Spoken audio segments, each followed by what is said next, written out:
Commodities are set up across the board.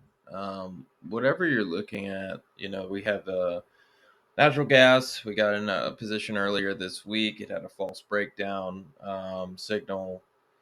If you look across the board at lumber, oats, lean hogs, like you have a bunch of consolidation patterns setting up now, and these could break out to the upside. The oats one's a little bit early, not exactly quite as ready as the other ones, but it all looks really good. At the very least, we're seeing higher lows, seeing consolidation, and we're close to 100-day and 50-day highs on a lot of them. And the COT buying is wild, like something I haven't seen in a long time. We've got a lot of commercial buying, what we would call the smart money. People call smart money indicators, sometimes hedge funds. I don't think of hedge funds as smart money. I think of them just like dumb money, more dumb money. Jason Shapiro said it in a funny way on my show, which was, it's all dumb money. And I agree, but the one that I do pay attention to is the actual producers. The original purpose of the commodities markets was to hedge crops, for upside risk and downside risk. So when they're coming in and buying heavily, we have setups across the board. I'm going to say that, hey, I want to be on the side of them, and I think that we can move to the upside. Chart one, just looking at relative performance month to date. Natural gas, 30% for the month already. It's only 2 weeks in. That's wild. Remember, that can put a lot of pressure on the CPI reports coming out next month. So if it hangs out up here, that could be a big difference. Energy is a huge weighting of the CPI. And once again, they cook the numbers quite a bit, but looking at something like natural gas and the rate most of the energy market has been moving, I would be interested in watching it here. Heating oil is right behind it at 5%. Lean hogs, 6.7%. And then you have the Nikkei, which is the Japan index, at almost 7%. The loser is palladium all the way at the bottom. Once again, when we're looking at palladium, it's in a downtrend. I know it looks cheap, it looks cool. People keep writing me about it. Yes, I see there's tons of commercial buying, but that's the reason why we say, hey, it's the COT is giving a buy signal, but that's not a signal to buy it yet. It's a signal that says, hey, we're good on the COT angle. We are in a buy signal, but we're not going to buy until it shows up in the price. Next chart, crypto majors month-to-date performance. I put a quote in from Warren Buffett. It's usually I don't have many quotes from Warren Buffett, but you need to know very well when to move away or give up a loss, and not allow the anxiety to trick you into trying again. So when you're looking at that, you got to think about, we talked earlier, and if you guys go to the Against All Odds Research Twitter page, you can see that, and I shared it on my page on Twitter, and so did Steven Straza. But it was me, Steven, Kashop, Ian, and a few others, and we were chatting about revenge trading. And this quote kind of came into my head, and I started to think maybe I should post this, but it's really important to plan. Just be a person with a plan. You can beat most traders by just having a basic plan, because most of them are just running on pure emotions. Down to the crypto majors. Yes, I know somebody's going to be out there arguing with me. That's not the majors, or this is the majors. I'm just taking it. Really, for me, I could take it Bitcoin and Ethereum and just walk away from the rest of them, not even care. I'm not that specific with grabbing all the shit coins that exist in the universe. I just mainly trade Bitcoin, Ethereum. That's about it. Those are the ones that are available in futures. Yes, I do have some holdings of some other things, but that's not really for this channel. So looking at Bitcoin compared to the dollar, it's up 2% month to date. And looking at Ethereum, it's up 13% month to date. Now we're seeing a lot of the alts kind of pick up right now. Ethereum and Bitcoin kind of are the two that are going to probably be the ones that last and make it through this. Things that are early, like think of the dot-com bubble. There was a million companies back then. Apple, Microsoft are the ones that exist today. Yes, there's others that still exist, but the ones that are huge, that continue to be huge companies, it wasn't all of them. So you have to think what's the majors in most of these new asset classes that you're looking at. If we're looking at Ethereum, though, what that's telling me is this market's still in a risk on environment. Bitcoin is still looking good. I would like to see Ethereum continue to lead. It's kind of when you watch the Magnificent Seven lead the market for all that time, you want to see some of these other stocks and some of these other sectors start to catch up. Now that we're seeing them catch up, we're a little bit happier and more. We have more conviction in this rally. And it's the same as with crypto. We want to see these other altcoins hold up to tell us that there's a lot of investment going into the sector in general. Next chart is the 1 month ETF performance. So biotechs are looking really, really good. ITB, which is the home builders, XHB is another home builder. We are along the ITB. If you're looking at, there's some leverage ETFs that are doing well. GDX is holding up pretty good month to date. That was mainly the gain today, though, out of everything else. But what was interesting to me was looking at some of the junk bonds, JNK, HYG. These are holding up really well and look really good. That's what I want to see if I want to say this is a sustainable rally here. So month to date, we're seeing that's doing pretty well. Let's keep an eye on these things and see where they end up. Chart number 4, the S&P sectors, spider sectors. So when we're looking at the sectors, we're seeing 1 month performance. Healthcare is leading the way. Communications right behind it. 3 month performance. Real estate is leading the way. We are along the XLRE still. We are along technology still. We are along financials still. Just by looking at that 3 month performance and understanding what we're long, industrials, financials, we are not long defensives just yet. I don't have the right signals for that, but you can kind of get a feel for how my systems work. And half year performance, communication services still leading the way, financials behind it, which is interesting to me. Technology right behind that. Energy is also up there as well. So keep an eye on these things. Let's see where these end up. But I think this is a very interesting year to kind of say, hey, there's a possibility of that reflation trade picking back up. Next chart is currencies. 3 month relative performance. The Swiss franc is up the most. It is leading the way. We're along the Swiss franc. The pound is up there, is in there too. Aussie dollar right behind it. All the way at the end, we still have the Canadian dollar, and there's a lot of commercial buying. I can see the Canadian dollar bouncing pretty good at some point.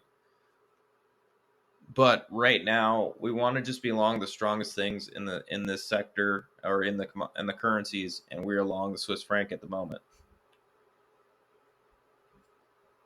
Another quote that's on here is Paul Tudor Jones. 5-to-1 risk reward ratio allows you to have a hit rate of 20%. I can actually be a complete imbecile. I could be wrong 80% of the time and still not lose. So Paul Tudor Jones saying this is one of the best traders in the world. And why I brought this up is this is the man when it comes to markets. He knows he's as good as it gets, really, as a trader. And this guy is saying that he's looking to be right only 20% of the time. So putting together systems like that is how you're going to make money. That's going to be the real key. Nobody likes to hear that. That's not the fun, sexy part of the markets, but that's the truth. Oil. Go back to the report I put out a couple days ago. I think it's really important. I think this chart on oil is great. I love geopolitics. I'm always going to be putting stuff in there. I don't know if everybody's a fan of it like I am, but you're going to be hearing stuff about geopolitics being on this page. I just like to take history and put it into the present and kind of get a feel for where we're headed. And what was interesting on chart number 7 the next day, We had the Houthis vow to respond after U.S. lead strikes in Yemen. So the next day, we actually retaliated to protect our shipping lanes, which obviously we're going to do that. And now they're talking about vowing to respond. Now, once again, I'm not completely sold that it's exactly the same, right? It's not shock and awe in Iraq, but I'm saying that the situation is a catalyst. And hurting shipping routes isn't something that just fixes itself quickly. Think about 2020. When those situations happen, they did open back up, but the disruption that happened in the meantime created huge problems that led for years. So I think this is going to put a lot of pressures on the commodities, make prices go up all over again. Also gives the Fed an excuse because they're looking for an excuse to say, hey, I really, we're doing fine. It's just these attacks and this war situation. We don't need to raise rates right now. It's just this war situation will end and then commodities will come back down. I think they're wrong about that completely, but that's probably what's going to happen. Chart number 8, gold breakout. Be patient. Now, it always reminds me of my grandmother. She was the best person in the world. And every time I think of being patient, I think of she used to always say, patience, patience, seldom held by a woman and never by a man. And it would drive me fucking insane. I'd want to kill my grandmother. I love her to death. She's the sweetest old lady. She was the sweetest old lady in the world, but damn, that would drive me nuts. But I see myself using that constantly all the time and thinking about it when I see a chart pattern like that. Have to wait for breakouts to confirm. You have to break out, get a close above that level. And really, there's a lot of people who are saying like, "Hey, we're stuck here," and it's like we have broken out. We actually have broken out. It's just sitting at that level right now. It just came back and sitting at that level. Nothing's wrong with this. Continue to hold. Be patient. 11, just silver, just pointing to this massive cup and handle pattern. And also I wanted to say and add to this, we want to see silver pick up so it can start leading the way in the market. Chart number 11, lumber, said this is a perfect setup. Why do I say this is a perfect setup? Consolidation. One, I really like consolidation. You guys all know that. Anything that tightens up and gives me a good band squeeze, that's going to be one of my favorite trades. We could see a band squeeze breakout here. We could move to the upside violently. If we move to the upside violently out of a band squeeze, this could be a really, really good trade. And I think that lumber is set up. It's set up. COT buying is high. We're seeing the open interest we want to see. We're seeing the volume we want to see. We're seeing the chart pattern we want to see. We just want to see this breakout to the upside. It's even in a swing signal at the moment.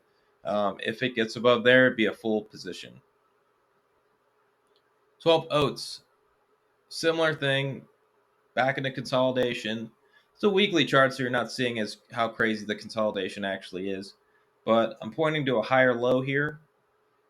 Most of the time when we see a higher low consolidation after a major low is hit, that next breakout usually rips to the upside. And there was a guy who actually created an entire system. It's the only system that ever really worked that's just a pattern system. Most of the times when you build systems, you can't build pattern systems. But it's based on a higher low and then a breakout. And I have a similar system. It's a higher low and then a 50 or 10-week high. Chart number 13, natural gas. So natural gas gave a false breakdown signal. We are long natural gas now. Has been obviously an insane trade. It is natural gas, though. I don't know if it's going to give it back. I don't know if it's going to be a smooth trade. I'm just saying for the moment, we're long natural gas. But this is a theme in the commodities complex. A lot of them are starting to pick up off of bottoms right at the moment. And chart number 14, heating oil could be the next one. Heating oil is very similar to diesel. Diesel is obviously, there's a lot of trouble right now in the world with diesel and producing it. So we could see that one being the next one to kind of pick up. It has the most relative strength in the oil complex of oil, gasoline, and heating oil. Bitcoin. Oh, sorry, biotech. Wow, I read that wrong. My own writing. Biotech's the next one. Looking at this sector going sideways, big bottom built in there, double bottom, came back up, looks very similar to small caps, rallied all the way to resistance. Consolidation is normal here. That makes sense. If we can get above that level, we're going to see the most risk-on rally we could see in the markets again. It's been very risk-on lately, but I think that's going to be a very broad-based rally in one of the most risk-on sectors. There's not much fundamentals in biotechs. It's a lot of feelings, a lot of emotions, and that's really drives that entire sector. So if that sector is going up, everything usually goes up with it. Semiconductors, new highs relative to the Dow and new highs generally.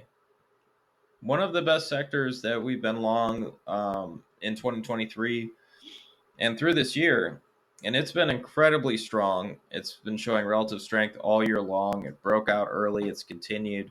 So we want to stay long semiconductors. Chart number 17. I just put the song Bulls on Parade by Rage Against the Machine because still bullish. We are seeing a little bit of a rollover. So it is telling us, there could be some caution here, but that doesn't mean that the rally is over by any means. Chart number 18, new highs, new lows in the NYSE. So New York Stock Exchange, new highs, new lows. Why I'm pointing to that is that there's a bunch of new highs that were just seen today. Usually that means there's more upside coming our way. But on chart number 19, we're starting to see that we're getting into some pretty extreme sentiment levels. As we're seeing extreme sentiment levels, sentiment is not a timing tool. It just tells us that we're seeing extremes. Start to be cautious, start to think about this and where we could end up. Chart number 20. Similar model. This is or not similar model. That one sentiment. This is our shortest term model. Short-term swing model, and this thing has worked great. It's been one of my favorite models for many years, but it's a little bit more shorter term than most of my models are going to be on here. But I put it up for the short-term traders to use, and we use it on one of our systems just as a shorter-term swing model to kind of get in and out of trades a little bit quicker to smooth out returns. This model is still in a sell signal, even though it went up a bit, so it's still saying to be a little bit cautious here. Double tops. Everybody's talking about double tops. Oh my God, the double top is happening. It's the end of the world. The S&P is going to hit resistance and crash right from there. I was about to say resistance is futile. Wow. Resistance isn't something that gets hit and then that's it forever. It's something where buyers and sellers can see those points. Sometimes they get out of things. Sometimes they get into things at those points. However, most of the time, if we're in a strong uptrend, we just see consolidation around those points. Do I think there's going to be a crash? No. Do I think there's going to be consolidation? Probably. 22. Just be ready next week. There might be a lot of chop just because there is a options expiration this week. Chart number 23, uranium. Now make sure to check out, I'm going to also put that in here. But it's the spaces from Kashop and I today. But we talk a lot about the uranium space today. To me, this sector is just set up to continue to move. It's very strong. It's not something that I want to bet against at the moment. We're long it. We're going to continue to be long. We'll see where that ends up. And we'll see where we go. So right in that, I'm going to put the spaces. And then below that, we have the junior uranium miners. Huge breakaway gap. If it doesn't look back, this is really going to be a major trend here in the uranium space. If it does look back, I'd like to see how it handles on support as resistance has become support. But still, along the sector across the board, everything looks good. 25, Japan. Japan made new high this week, broke out completely. I don't think it'll look back. It's been consolidating and made a big head and shoulders pattern for a long time. We'll see where that ends up. Once again, something that's important about Japan is wherever Japan goes, we tend to follow. So if you look at it in 2021, Japan made a high, and then it couldn't make another high, and then the S&P followed. And then Japan bottoms in 2022, and months later, the US bottoms. So I think that Japan breaking out is a good sign and telling us that we could go even higher. Yes, there's lots of reasons. Fundamentally, I do not like Japan. However, signal is a signal. 26 relative strength, still in tech, but take a look at REITs and financials, still looking really good. You know, the setup is very interesting right now because we're between two sectors or two regimes. And this is why I've always talked about teaching macro, because we're between the macro regimes of stagflation, disinflation, and Goldilocks. And reflation. We're kind of going from this Goldilocks into one of those. And once again, I just named all of them, so it's a ridiculous thing to say almost. However, if you understand what I'm saying, we need to pay attention to what picks up. If real estate, financials, and then energy starts to follow, I will double down on my reflation idea. Consumer staples, and let's say healthcare, which did look really good lately, starts to pick up, and utilities, I would start to say, hey, we're looking at a more disinflationary, defensive posture in the markets. Chart number 27, the Magnificent Seven.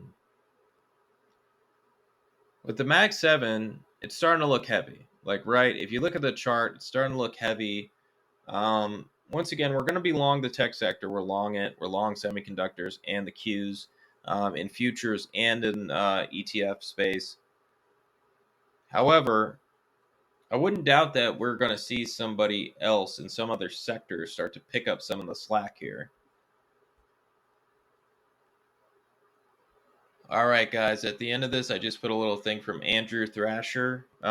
We've got an interview coming out with him. It'll be done this weekend. I'll post it at some point this weekend on YouTube. You guys have already heard it in podcast form on Substack. I'm going to continue to put it on there early for you guys and then post it onto YouTube later. This is where I'm trying to focus. I'm trying to focus on my Substack. I want everybody to get a lot out of it. And also, feel free to contact me, hit me up. Let me know if there's some way I can help you guys out more. Put out content that you guys need for your own trading, help you with whatever you want. I am around at all times. I am always available. For those of you who are part of the group, you know that if you hit me up, I will happily meet with you on a video call, and we can go over your portfolios or whatever you want to talk about. All right, guys, have a great weekend, and we'll talk soon.